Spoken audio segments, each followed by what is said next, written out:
दोस्तों, जैसा कि आप देख सकते हो, मेरे पीछे से रास्ता खुद ब खुद गायब हो गया है। मैं जानता हूं दोस्तों कि मेरी ये बात आपको अजीब लगेगी, लेकिन मेरा यकीन कीजिए, मैं बिल्कुल सच कह रहा हूं। मुझे अब खुद नहीं पता कि मैं वापस कैसे जाऊंगा। इस वक्त मुझे वाकई बहुत डर लग रहा है। हे भगवान, हे भगवान, हे भगवान, मुझे यहां अंदर आना ही नहीं चाहिए था। अब मैं क्या करूं? हाँ, मैं मोबाइल से किसी को कॉल करता हूं। हाँ। नैनीताल एक ऐसी खूबसूरत जगह है जहां की वादियां हर वक्त प्यार में डूबी रहती हैं। देश विदेश से लोग यहां पे सैर करने के लिए आते हैं ताकि वो अपने साथ कुछ प्यारी यादें ले जा सकें। आर्यन, जो कि 22 साल का एक युवा लड़का था, छुट्टियां मनाने नैनीताल पहुंचा। आर्यन दरअसल एक व्लॉगर था। जगह जगह घूमना और उसे शूट करके यूट्यूब पे डालना उसका शौक भी था और पेशा भी। हेलो दोस्तों, मैं इस वक्त हूं इंडिया के सबसे खूबसूरत शहरों में से एक नैनीताल में, और मैं आपको बता नहीं सकता कि यह शहर कितना सुंदर है। आप खुद एक बार मेरे कैमरे की नजर से इस जगह का नजारा देखकर अंदाजा लगा लीजिए। रुको मैं दिखाता हूं। ये देखो, ओए होए होए होए होए। और हाँ, उधर उस पहाड़ के पीछे एक घना जंगल है। अगले एपिसोड में मैं उस जंगल के अंदर जाकर आपको लाइव दिखाने वाला हूं। तब तक के लिए गुड बाय, टेक केयर। हो, चलो आज का एपिसोड तो शूट हो गया। अब उस पहाड़ के पीछे के जंगल को कल शूट कर लूंगा। एक्चुअली क्यों ना उसे आज ही शूट कर लूं तो? हाँ, चलो let's move. Wow, just wow wow wow wow. आज तो बहुत मजा आने वाला है। अमेजिंग। चलो, अच्छी बात यह कि आसपास कोई भी नहीं है, तो शूटिंग में कोई भी डिस्टर्ब नहीं करेगा। चलो अंदर चलते हैं। वेल दोस्तों, ये है वो घना जंगल जिसके बारे में मैंने आपको लास्ट एपिसोड में बताया था। और मैं जैसे जैसे अंदर जा रहा हूं, सूरज की रोशनी कम होती जा रही है और अंधेरा पड़ता जा रहा है। मैं धीरे धीरे आगे। ये क्या है? अरे बाप रे, बच गए। ये तो काला नाग लग रहा है। वाह, इतने नजदीक से मैंने ब्लैक कोबरा को कभी भी नहीं देखा है। आप खुद ही देख सकते हो इस कैमरे में। आर्यन अपने कैमरे से पूरे जंगल में घूम घूम कर शूट करने लगा। वैसे तो जंगल में कई लोग आते ताकि वो कुछ खूबसूरत पलों को कैद करके लौट सकें, लेकिन कभी कभी लौटना कुछ लोगों की किस्मत में नहीं होता। चलते चलते आर्यन की नजर अचानक से बाएं तरफ जाती है, एक कच्ची सड़क पर, जो कि बहुत ही पतली थी। उस सड़क से कोई जा न सके, इसके लिए उस रास्ते को कांटेदार तार से घेर दिया गया था। आर्यन उत्सुकतावश उस रास्ते के पास गया। अब ये रास्ता कहां जाता है और ये कांटे लगाकर इस रास्ते को बंद क्यों कर दिया गया? आर्यन ये सोच ही रहा था कि उसकी नजर पेड़ पर लटके एक टूटे हुए साइन बोर्ड पर गई। उस बोर्ड पर बहुत धूल जमी पड़ी थी। आर्यन ने फूंक मारकर धूल को साफ किया। बोर्ड पर लिखे शब्द दिखने लगे। आर्यन उस बोर्ड पर लिखे शब्दों को पढ़ता है। वाह, अच्छा, अंदर खतरा है। इस रास्ते से अंदर जाना सख्त मना है। अंदर जंगली जानवरों से जान का खतरा है। कृपया इस जगह से दूर रहें। हो, ऐसी बात है। मतलब अंदर खतरा है, और अगर ऐसा है तब तो फिर अंदर जाना ही पड़ेगा, क्योंकि मेरा नाम भी आर्यन है। आर्यन यानी खतरों का खिलाड़ी। चल आर्यन, दिखा दे अपना कमाल।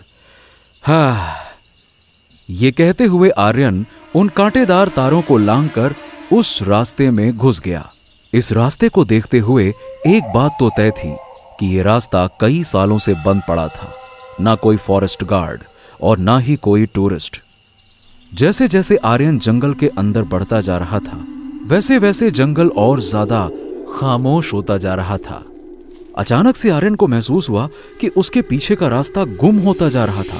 आर्यन एकदम से चौंक गया। पीछे मुड़कर देखने पर उसे वो रास्ता नहीं, बल्कि जंगली पेड़ पौधे दिख रहे थे। What the? ये क्या बकवास है? मैं जिस रास्ते से आ रहा था, वो रास्ता कहां गया? ऐसा कैसे हो सकता है? रास्ता खुद ब खुद गायब कैसे हो सकता है? आर्यन आसपास चारों ओर दौड़कर देखता है, पर रास्ता कहीं नजर नहीं आ रहा था। वो काफी घबरा गया। ओ माय गॉड, अब मैं क्या करूं? मैं वापस कैसे जाऊंगा? आर्यन कैमरे की ओर देखता है और बोलता है, हाँ दोस्तों, जैसा कि आप देख सकते हो, मेरे पीछे से रास्ता खुद ब खुद गायब हो गया है। मैं जानता हूं दोस्तों कि मेरी ये बात आपको अजीब लगेगी, लेकिन मेरा यकीन कीजिए, मैं बिल्कुल सच कह रहा हूं। मुझे अब खुद नहीं पता कि मैं वापस कैसे जाऊंगा।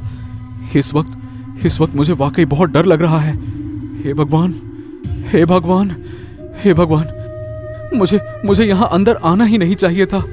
अब मैं क्या करूं? हाँ, मैं मोबाइल से किसी को कॉल करता हूं। हाँ।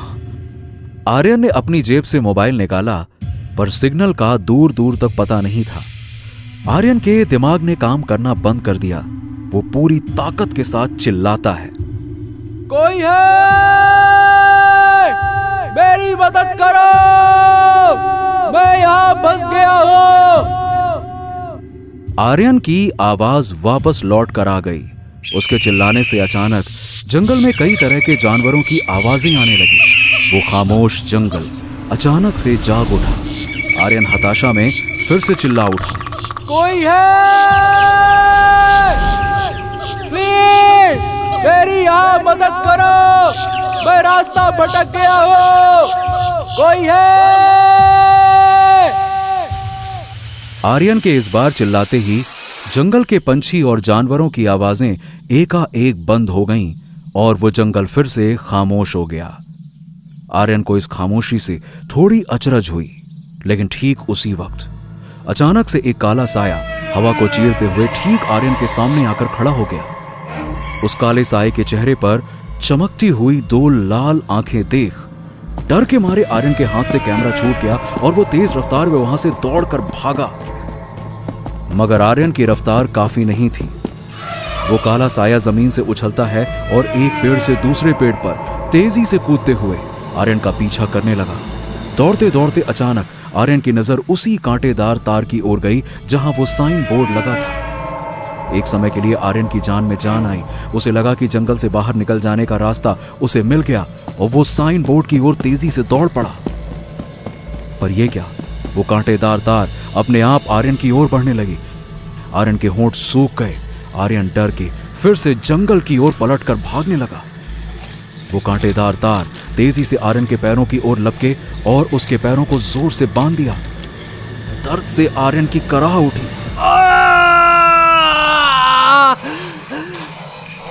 ये सब उस काले साये की शक्ति से हो रहा था।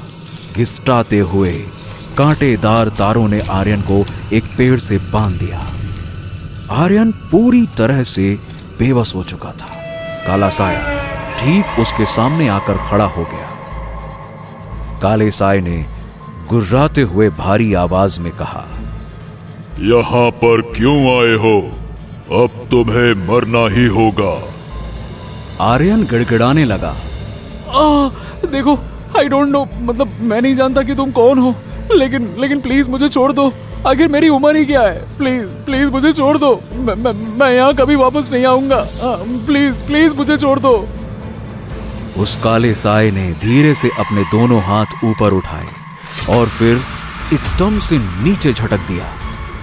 कांटेदार तार आर्यन के बदन के अंदर तेजी से धंसते गए और देखते ही देखते आर्यन का बदन दो टुकड़ों में कटकर जमीन पर गिर गया। आर्यन की आखिरी चीख उठी और फिर जंगल ऐसा खामोश हुआ मानो दुनिया के नक्शे पर उस जंगल का नामो निशान भी ना हो। काठ गोदाम रेलवे स्टेशन के बाहर देविका, उसकी सहेली लीला और उसका बॉस नारायण टैक्सी का इंतजार कर रहे थे। देविका के पास दो बैग थे। देविका, तुम्हारी जिद की वजह से ही हमें इतनी दूर आने के लिए फ्लाइट की जगह ट्रेन में आना पड़ा। आई डोंट नो, तुम हमेशा ट्रेन से ही सफर क्यों करती हो? अब इनको कैसे समझाऊं कि अपने सीक्रेट गैजेट्स को एयरपोर्ट सिक्योरिटी से बचाना कितना मुश्किल काम है। कुछ नहीं सर, वो एक्चुअली मुझे एरोफोबिया है ना, फ्लाइट के अंदर चक्कर आने लगते हैं, इसलिए मेरे लिए ट्रेन ही ठीक रहेगी। और मुझे पहाड़ों में चक्कर आने लगते हैं। ओह अच्छा, एक बात बताओ देविका, एक दिन के रहने के लिए ये दो बैग लाने की क्या जरूरत थी भाई? सर, इसके एक बैग में तो बस मेकअप का ही सामान है। ओह कम ऑन लीला, कुछ भी मत बोलो, जैसे कि तुम मेकअप करती ही नहीं हो। Okay okay okay okay, cool down, तुम दोनों लड़ो मत। और ये ड्राइवर कहाँ मर गया, कहाँ? हाँ, वो रहा। देविका, लीला और उसका बॉस नारायण स्टेशन से नैनीताल के लिए रवाना हो गए। कार के अंदर बैठते ही देविका गहरी सोच में डूबी हुई थी। वैसे तो नैनीताल देविका पहली बार आई थी, लेकिन उसे बार बार ऐसा लग रहा था कि इस जगह से या तो उसका कोई पुराना नाता है या कोई नाता जुड़ने वाला है।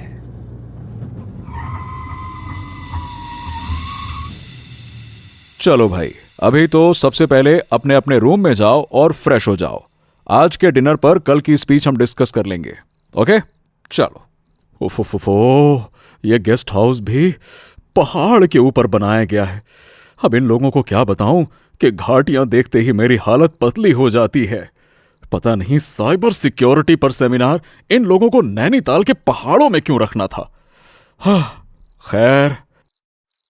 देविका अपने कमरे में घुसते ही कमरे का दरवाजा झट से बंद कर लेती है और अपना एक बैग खोलती है। उस बैग में देविका के स्पेशल गैजेट्स जैसे स्पेक्ट्रल रीडर, ईएमएफ स्कैनर और एक सुपर स्मार्ट रिस्ट बैंड भी था। देविका उन्हें कमरे के अलमारी में रखकर लॉक कर देती है। मैंने सुना है कि पहाड़ों पर कई सारी आत्माएं भटकती हैं। अगर वाकई ऐसा है तो आज मुझे आसपास कोई ना कोई आत्मा जरूर मिलेगी। अंधेरे में ये गैजेट्स किसी भटकती हुई आत्मा को जरूर ढूंढ लेंगे। ये कहते हुए देविका शावर लेने बाथरूम में चली गई। सूरज पहाड़ों के पीछे ढल चुका था और अंधेरा धीरे धीरे वादियों में पसर रहा था। गेस्ट हाउस के पीछे से एक पतला दरवाजा धीरे से खुलता है। देविका बिना कोई आवाज किए बाहर निकलती है। देविका अपनी हुडी को टाइट करती है और गेस्ट हाउस के पीछे की ओर चलना शुरू करती है। देविका एक छोटे से जंगल की ओर बढ़ रही है। गेस्ट हाउस के पीछे का रास्ता ज्यादा लंबा नहीं था। थोड़ी दूर पर देविका को एक छोटा सा जंगल दिखा। वो जंगल की तरफ चलने लगी। जंगल में घुसने से पहले देविका ने अपना स्पेशल रिस्ट बैंड ऑन किया और ग्रीन लाइट ब्लिंक करने लगी। उसके बाद देविका ने फ्लैश लाइट ऑन किया और अंदर घुस गई। ब्यूटीफुल, काफी इंटरेस्टिंग जगह है, रहस्यमय भी और खूबसूरत भी। पहाड़ी जंगलों में कुछ तो बात है। देविका काफी एक्साइटेड थी और वो जंगल के अंदर धीरे धीरे बढ़ने लगी। उसे उम्मीद थी कि आज उसका किसी न किसी से तो सामना होने वाला है। और ठीक उसी वक्त उसके रिस्ट बैंड पर ब्लिंक करती ग्रीन लाइट एकदम से रेड कलर की हो गई। Red light? इसका मतलब है कि इस डायरेक्शन में आगे कोई है। अगर ऐसा है तो आज बहुत मजा आने वाला है। चल Devika, the mission is on. ये कहते हुए देविका ने अपना दूसरा गैजेट ऑन किया, जिससे वैसी आवाजें भी सुनी जा सकती हैं जिन्हें हमारा कान नहीं सुन सकता। अचानक देविका के एक गैजेट से कुछ आवाज आई। ईवीपी रिकॉर्डर ऑन करती हूँ। इसके जरिए मैं आत्मा की बात रिकॉर्ड कर सकती हूँ और उससे बात भी कर सकती हूँ। देविका ने जैसे ही उस मशीन को ऑन किया, कुछ ऐसी आवाजें आने लगीं जैसे कोई औरत कुछ बोल रही हो। हालांकि उस औरत की आवाज साफ नहीं थी। हेलो हेलो हेलो, कोई है? हेलो। ये आवाज तो किसी औरत की है, यानी आसपास किसी औरत की आत्मा मौजूद है। मुझे ये रिकॉर्डर उसके करीब ले जाना होगा ताकि उसकी आवाज साफ साफ सुन सकूं। देविका जिस दिशा से आवाज आ रही थी उस तरफ बढ़ गई। धीरे धीरे उस औरत की आवाज साफ सुनाई पड़ने लगी। क्या कहा? एक बार मेरे सामने तो आओ, जान से मार डालूंगी तुम्हें। ये आवाज उस पेड़ के पीछे से आ रही है। वो आत्मा वहीं पर है। देविका बेहद सावधानी के साथ दबे पांव धीरे धीरे उस पेड़ की तरफ बढ़ती है। पेड़ की तरफ पहुंचते ही देविका अचानक से चौंक गई और दूसरी तरफ से एक औरत के चीखने की आवाज आई। लीला? देविका, यहाँ क्या कर रही हो तुम? वो मैं तुम्हें ही खोज रही थी। बॉस डिनर के लिए बुला रहे हैं। क्या यार, तुमने तो डरा ही दिया। मैंने डरा दिया? जंगल में इस वक्त अकेले क्या कर रही हो तुम? और ये किसको मारने की बात कर रही थी? ओहो, अरे अंदर गेस्ट हाउस में नेटवर्क नहीं मिल रहा था ना बाबा, तो मैं बाहर आई और बात करते करते इस तरफ आ गई। और मैं अपने बॉयफ्रेंड रोहन से बात कर रही थी। मैं तो बस प्यार से कह रही थी कि एक बार सामने आओ तो जान से मार दूंगी। उसने मुझे 2 घंटे से फोन ही नहीं किया था। तुम भी ना। और ये तुम्हारे हाथ में क्या है? क्या हाथ में? ये कुछ नहीं, बस ऑडियो रिकॉर्डर है। सोचा जंगल में पंछियों की आवाज रिकॉर्ड करूंगी। खैर जल्दी चलो, बॉस गुस्सा कर रहे हैं। कल सेमिनार में स्पीच भी तो देनी है ना। लीला और देविका गेस्ट हाउस की ओर लौट गए। देविका को आज निराशा जरूर हुई, मगर हर निराशा के पीछे एक आशा छुपी होती है। देविका भी जानती थी कि आज नहीं तो कल उसका सामना किसी न किसी आत्मा से जरूर होगा। नैनीताल की वादियों में एक और खूबसूरत सुबह हुई। देविका, लीला और उनके बॉस नारायण सेमिनार हॉल में पहुंच गए थे। आज के जमाने में आपका डेटा ही आपका पैसा है, और इस पैसे यानी कि अपने डेटा को सेफ रखना ही हम सबकी जिम्मेदारी है।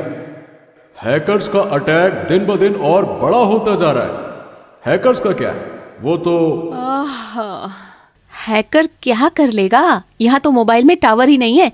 सुबह से अपने रोहन से बात ही नहीं हुई मेरी। देविका लीला की बात सुनकर मुस्कुरा देती है। तभी देविका का रिस्ट गैजेट हल्के से बीप करता है। देविका तुरंत ब्लूटूथ ईयरफोन अपने कान में लगा लेती है और गैजेट पर एक पुश नोटिफिकेशन फ्लैश होता है। New suspect, paranormal death, victim Aryan Rawat. Devika के फोन पर एक न्यूज फ्लैश होती है। नैनीताल के एक जंगल में आज सुबह एक और लाश 2 टुकड़ों में मिली।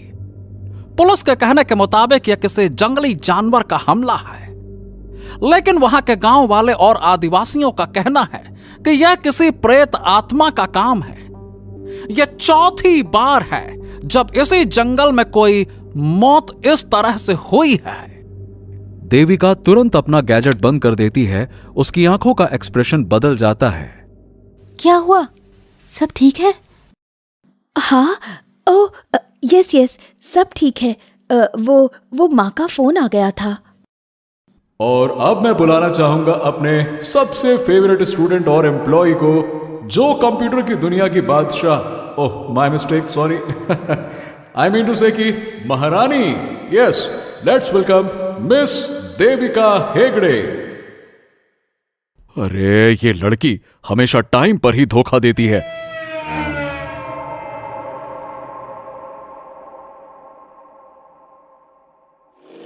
इधर देविका तेजी से जीपीएस को फॉलो करते हुए उस जंगल की ओर बढ़ रही थी जहां आर्यन की दर्दनाक मौत हुई थी। देविका को मन ही मन ये यकीन था कि आर्यन को किसी जंगली जानवर ने नहीं बल्कि किसी भयानक आत्मा ने मारा है। जीपीएस फॉलो करते हुए देविका जंगल तक आ जाती है। वो अपनी बाइक पार्क करके अंदर की ओर जाती है। थोड़ी दूर चलते हुए उसे वही साइन बोर्ड दिखता है जिसे आर्यन ने इग्नोर किया था। जंगल के अंदर थोड़ी देर चलने के बाद उसका ईएमएफ सेंसर गैजेट आवाज करने लगता है। इस बार मैं धोखा नहीं खा सकती। इस बार इस जंगल में वाकई कोई है। देविका जैसे जैसे आगे बढ़ रही थी, जंगल का तापमान गिरता जा रहा था। देविका को अचानक से ठंड लगने लगी। ठंड अचानक से बढ़ती जा रही है। वो आत्मा मेरे आसपास ही है। मुझे उससे बात करनी चाहिए। देविका तुरंत अपना दूसरा गैजेट ऑन करती है। हेलो, कोई है मेरे आसपास? सामने आओ, मैं जानती हूँ तुम यहीं हो। चुपचाप मेरे सामने आ जाओ, वरना तुम्हें कैद करने में मुझे देर नहीं लगेगी। देविका ने आत्मा को ललकारा। थोड़ी देर के लिए एकदम खामोशी छा गई और फिर देविका के गैजेट से एक भारी गुर्राती हुई आवाज आई। मरेगी, मरेगी तू, बहुत बुरी मौत मरेगी तू। चली जा, चली जा, वरना मार डालूंगा तुझे। देविका ने हिम्मत दिखाई। दूर से क्या डराता है, पहले मेरे सामने तो आ। अचानक पेड़ में हलचल हुई, सारे पत्ते हिलने लगे, जंगल के जानवर और पंछी चीखने लगे। शोर इतना तेज था कि देविका ने अपने कान बंद कर लिए और ठीक उसी वक्त वो काला साया अपनी बड़ी बड़ी लाल आंखें फाड़े देविका के चेहरे के सामने खड़ा हो गया। थोड़ी देर देविका की आंखों में घूरने के बाद काले साये ने अपना मुंह फाड़ा और जोर से दहाड़ मारी। उसकी तेज दहाड़ और नुकीले दांतों को देखकर देविका भी थोड़ा घबरा गई। पूरा जंगल एकदम खामोश हो गया।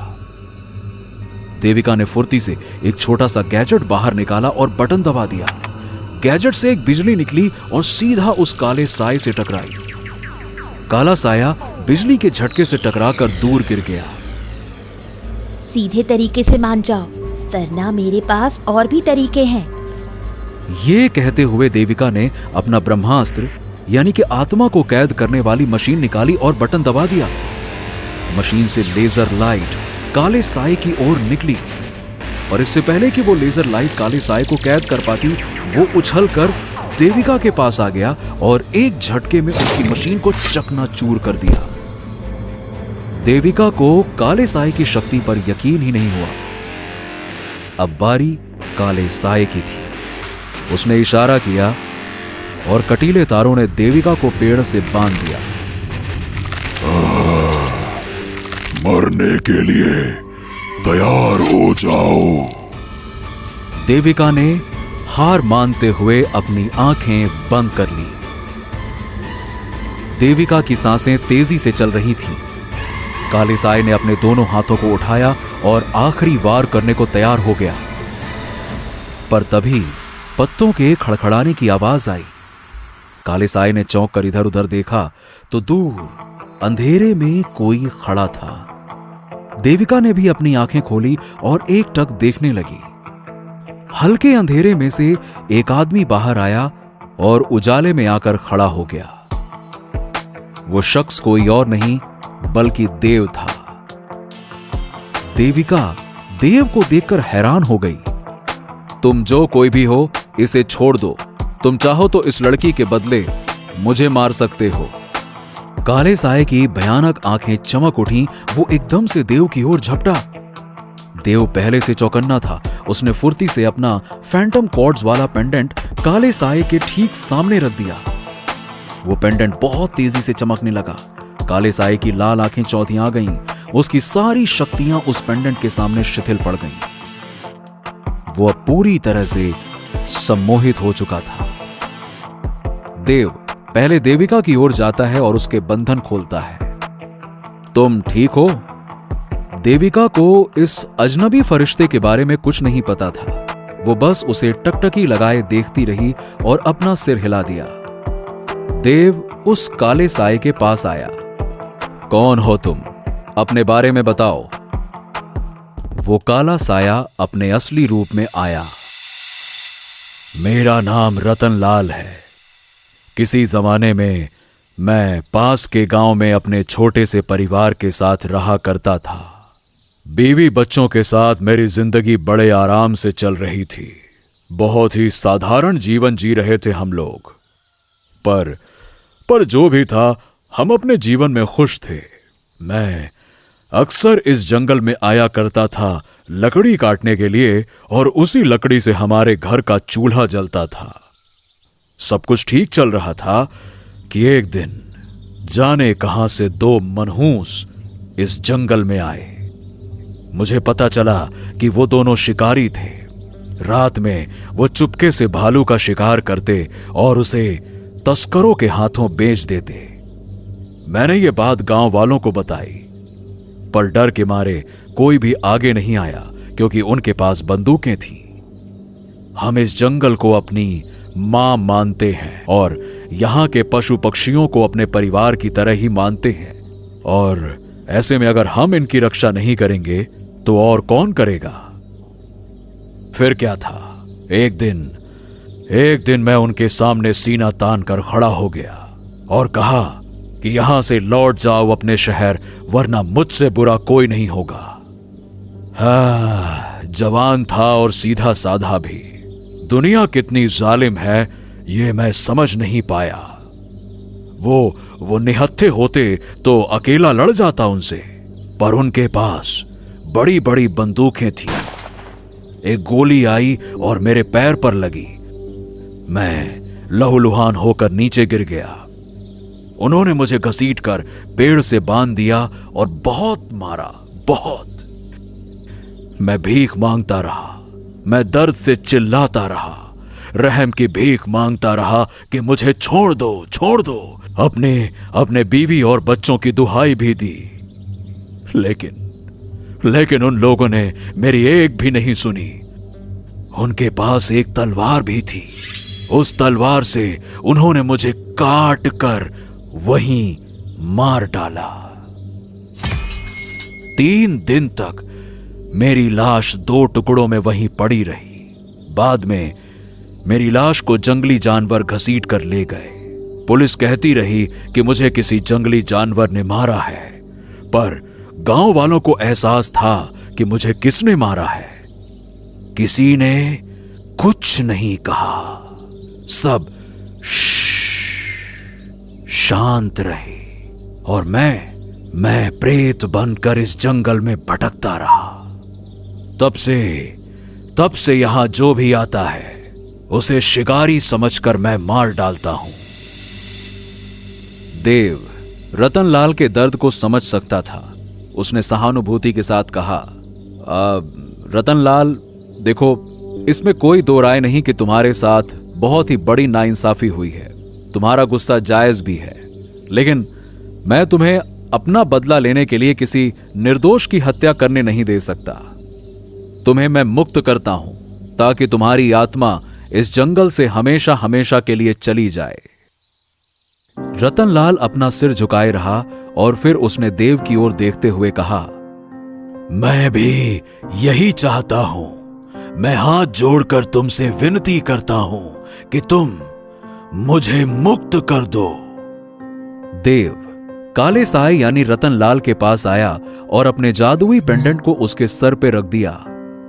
उसी वक्त एक प्रकाश फैली और एक धुआं बनकर रतनलाल की आत्मा आकाश में विलीन हो गई। रतनलाल की आत्मा को मुक्ति मिल चुकी थी। देव देविका की ओर मुड़ता है। तो तुम यहां क्या कर रही थी? देविका अभी भी खोई हुई थी। उसे यकीन नहीं हो रहा था कि देव के पास ऐसी शक्ति है। ओ हेलो, मैंने पूछा, तुम यहां क्या कर रही थी? वो एक्चुअली मैं इसी आत्मा को कैद करने आई थी। देव देविका के टूटे हुए गैजेट्स की ओर देखकर कहता है, इन खिलौनों से? देविका को यह बात बहुत बुरी लगी। एक्सक्यूज मी, खिलौना नहीं है ये, एडवांस मशीन्स हैं जो मैंने खुद से बनाई हैं और कई सारी आत्माओं को कैद भी किया है। पता नहीं आज क्या हो गया। अच्छा, तुम्हारी किस्मत अच्छी थी कि मैं जंगल के उस पार किसी दूसरी आत्मा की खोज में आया था। रास्ते में अचानक से मुझे एहसास हुआ कि इस तरफ कुछ तो बात है। अगर मैं ना आता तो तुम अब तक जिंदा नहीं होती। देविका देव की ओर देखती है और हल्के से मुस्कुराती है। थैंक्स। जिंदगी बचाने के लिए बस थैंक्स। चलो कोई बात नहीं, आओ तुम्हें जंगल के बाहर छोड़ देता हूं। वहां से चुपचाप अपने घर लौट जाना। तुमने अभी अभी बताया कि तुम किसी दूसरी आत्मा की तलाश में जा रहे थे। हाँ, जा रहा हूं। तो मैं भी तुम्हारे साथ चलूंगी। मैं अपना काम अकेले करता हूं। ये कहते हुए देव आगे बढ़ गया। अकेले? That we will see। Devika की आंखों में एक चमक थी। देविका देव के पीछे पीछे चलने लगी। जब भी एक कहानी खत्म होती है तो दूसरी कहानी के लिए रास्ता बना जाती है। दोस्तों, कैसी लगी आपको ये खौफनाक और रोमांचक कहानी? नीचे कमेंट करके जरूर बताइए। और अगर आपको यह कहानी पसंद आई तो लाइक, शेयर और भूतनाशक पार्टी को सब्सक्राइब करना ना भूलें। हर शुक्रवार हम लाएंगे एक नई हॉरर स्टोरी, तो तुरंत बेल आइकन को दबा दें ताकि ऐसी ही हैरत अंगेज कहानी आपसे कभी छूट ना जाए, क्योंकि डरोगे तभी तो आगे बढ़ोगे।